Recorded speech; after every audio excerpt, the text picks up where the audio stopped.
everybody, it's Neil. Check out what I have here from Super Empower, and it is a 300 amp hour battery. So this is going to be great. It's a 300 amp hour 12.8 volt battery, so it's going to fit into my array here. You can see I have 3 here. I have another one I'm going to be putting in there too, this one here.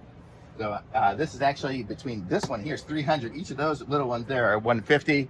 That's 100. So this is going to be the same as 2 of those. So I'm going to be able to squeeze some of that stuff and move it down a little bit. Stick this puppy in there, and it's just going to connect up just like everything else.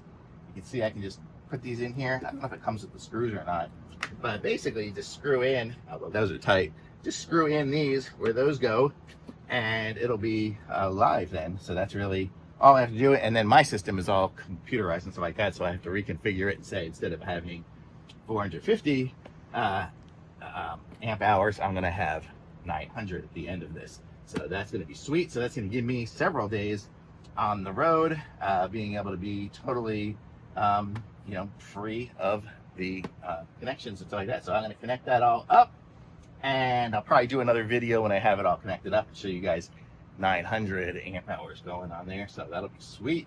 But so for now, very cool, and thumbs up. I like it.